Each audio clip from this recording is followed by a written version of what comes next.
Good afternoon. This is Quintus Curtius, and it's been a while since my last podcast, so I figured I'd do that this afternoon. It's August 31st, 2024, and I wanted to make this podcast about the calculus of survival.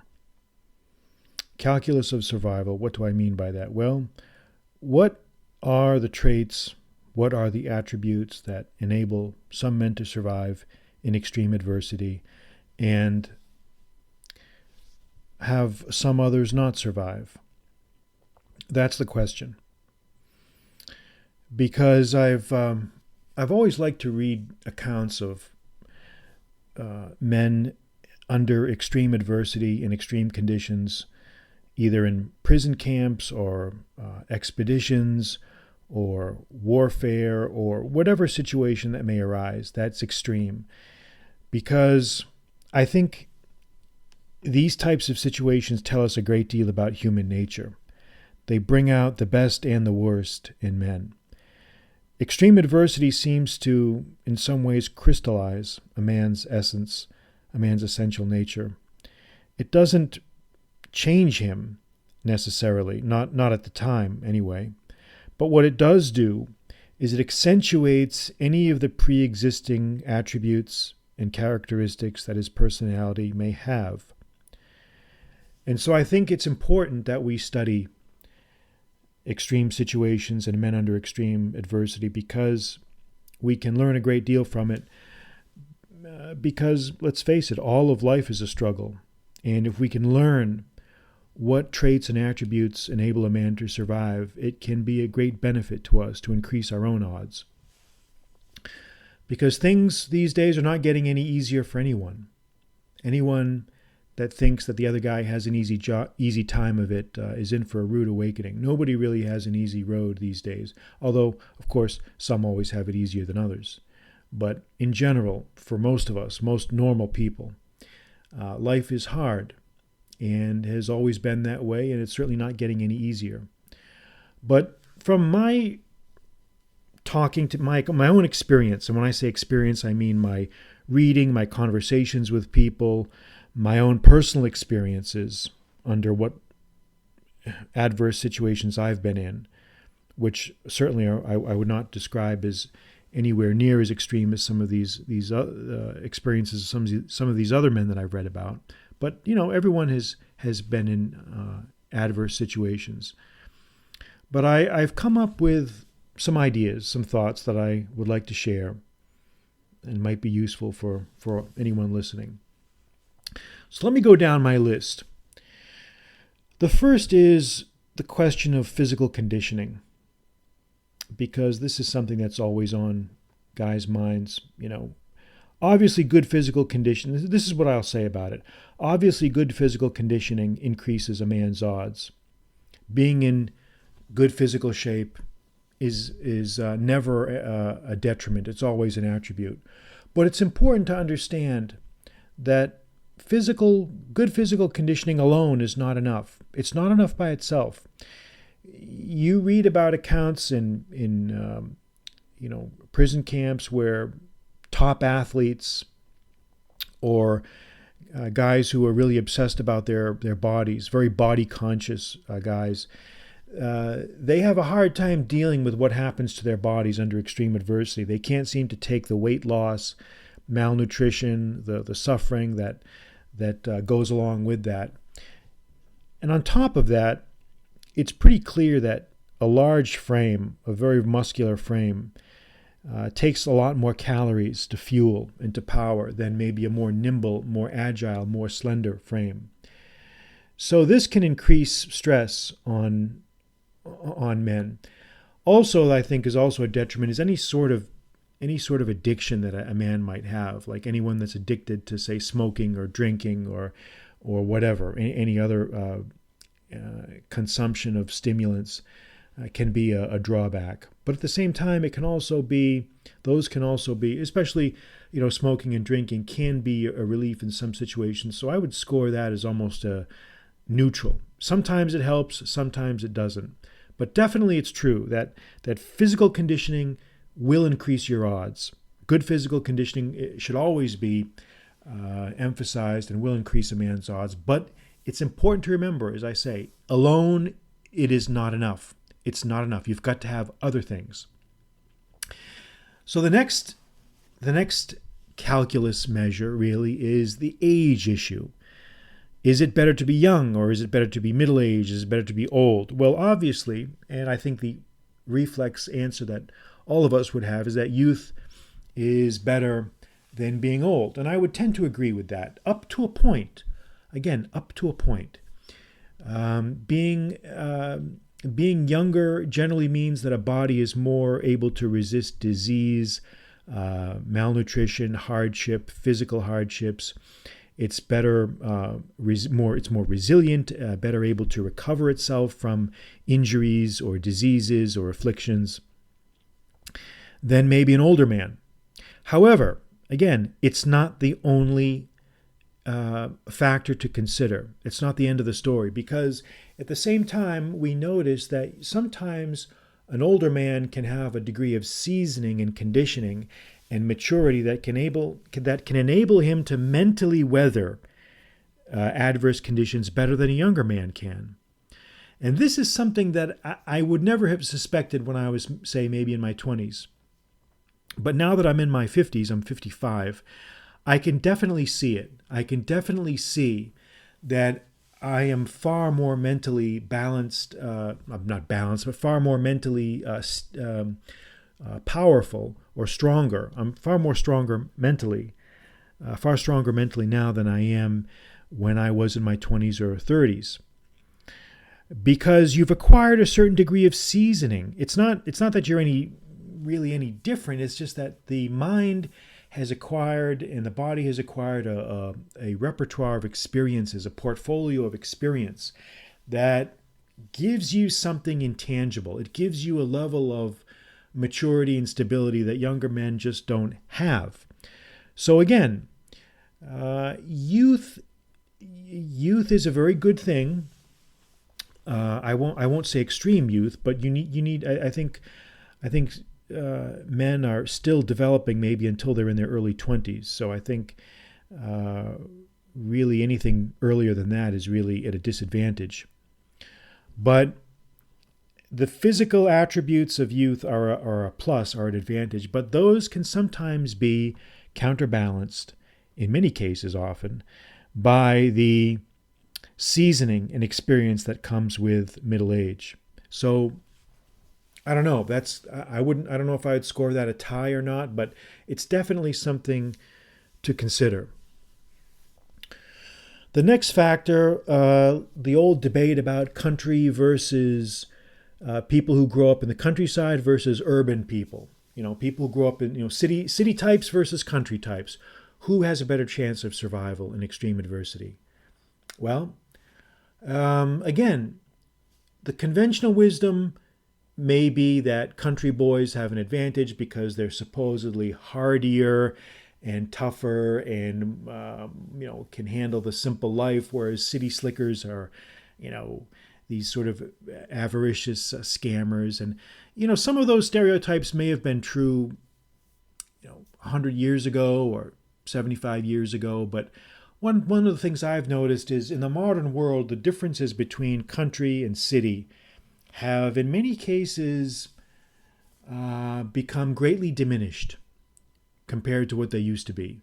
There really is not that huge of a difference.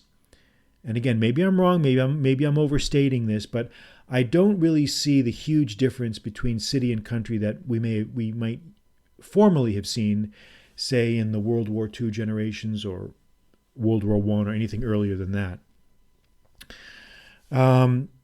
My own experience is that that's a neutral factor. I've seen country boys that were lazy and worthless. I've seen country boys that were very adept at using their hands and very skilled and very survival and did not require a lot and were used to going great distances on very little. So I've seen city boys who were lazy and worthless, and some who are not, who are very, very capable and very able to survive in adverse situations. So that is conventional. That's that type of it's a kind of stereotype that really doesn't apply in my own experience. I haven't really seen that as an issue in my own experience. All right, so the next category is going to be loner versus sociable person. Who's likely to survive more? Someone who's alone or someone who has a tribe of friends around him? Well, I think the answer here is incontestably true, that it's the loner has a hard time, has a harder time of it. The odds of survival are greatly increased if you have a small tribe of friends, of comrades who can kind of help you out. There are rare circumstances, there are rare situations of loners who who never seem to need anything from anyone and can manage to get along themselves, but those are the rare exceptions. I think those who have a tribe are much better situated. But then the question becomes, how many in the tribe? Well, I think the number of two is probably too small. I think you need, for depth, a few more than that. I think anything in a sub-tribe, anything over the four in number is probably too much. I think if you have, a tribe of, say, 6 or 8 or 10, it's probably too big. The division of spoils can be a little bit tenuous once you get beyond the number 4. So I'm going to go with a smaller tribe as being the ideal thing. Okay, the next factor in the calculus is man of faith versus atheist. Man of faith versus atheist, which has the better odds of survival? Well, this is a very tough one. Again, very, very tough one, because again, conventional wisdom seems to be turned on its head, at least in my experience. This is just me, my own experiences, my own reading, my own conversations with people. Conventional wisdom would say that a man of faith has a better chance of surviving. But you know what? And we would like to believe that. But I don't know if really the evidence backs it up. There were men in the prison camps of great faith, chaplains and religious men who did great things and helped out a great number of men, and God did not see fit to bring them through alive through the experience. And there were men who were the most cynical atheists that somehow did manage to get through alive. But my own personal opinion is I'm going to give the edge to the men of faith. I think, and when I say faith, I don't necessarily mean religious faith. I think any strong set of principles or beliefs helps. Having a strong philosophy about something positive is helpful. So whether you're a man of God, if you're a religious believer, or whether you are someone who has a strong belief in, say, some other doctrinal system. Let's say, say you have a strong belief in, say, Stoicism or Epicureanism or Platonism or whatever school of philosophy you subscribe to. As long as you believe it sincerely, and as long as you are able to draw strength from it, it's an asset. Anything that keeps you balanced, anything that keeps you grounded, anything that keeps you moving, anything that allows you to put one foot in front of the other is going to be an advantage. Now, the cynics and the atheists, and I suppose if they believe in their cynicism and atheism enough, and if that becomes an essential article and component of faith, then I suppose you could say that does the same thing. It does the trick. So I think I'm going to give the edge to strong belief system, with the qualification that it doesn't necessarily matter what you believe in, as long as you, number one, believe in it sincerely, and number two, you're able to draw sustenance and strength from it.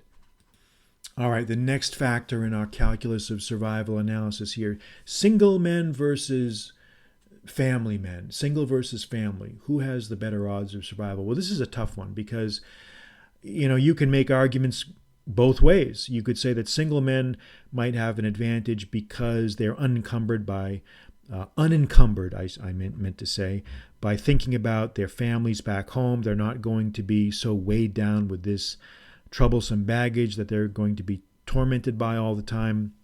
Or you could look at it and say that the family man has the advantage because he has something to go home to, that he draws strength from the knowledge of his wife and children and what he has back home.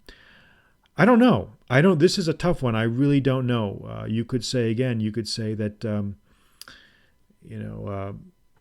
a single man is freer because he doesn't have to fret and worry over what's going on back on the home front. Or you could say that the family man has something to look forward to and is going to be more willing to fight to the bitter end. It just is hard to say. So I think this is an inconclusive factor, and I think that I think we have to maybe cancel that out as a neutral thing. Fatalists. What about fatalists? Let's look at the next factor. The fatalist is someone who basically takes life as it comes, believes maybe in preordained outcomes to things, and doesn't seem to take an active or interventionist position on his own affairs.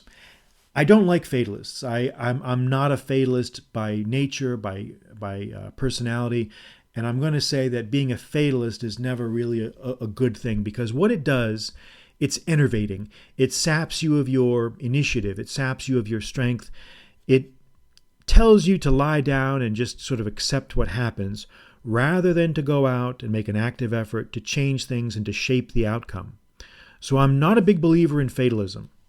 And maybe this is one of the complaints that I have about people that take their convictions to an extreme. People especially of maybe certain type of religious faith can start to look indistinguishable from fatalism if taken to an extreme. So we have to be wary of that happening. We have to make sure that we don't we don't take a belief system to such a degree that it saps us of our strength and robs us of our initiative. So what can we really say? And I think when you do all the analysis, I think the thing in my own experience that seems to be the ultimate word on survival and what has the last word on this whole issue, you need a man who's got conviction and a powerful belief system, but who is also willing to get out there and get in the trenches. Faith and getting in the trenches. That's what you need, to sum it up. Those are the two things you need. So you need to have a powerful belief system. You need to have a powerful philosophy that you draw strength from. But at the same time, you have to be willing to get in the trenches and roll up your sleeves and do the grunt work. And I don't really think you can say anything more than that. I think if once you really look at all these factors and you analyze all these survival factors, I think you'll notice that no one can really say any more than that. So how would we summarize that in one sentence? Maybe a man needs faith, a man needs a strong conviction, and also has got to get in the dumpster and be willing to roll around with the garbage. And that's what it takes to survive. And those are the traits that will carry a man through in his life to survival and eventually to victory. So that's all for today. I'm Quintus Curtius, and we'll be back soon.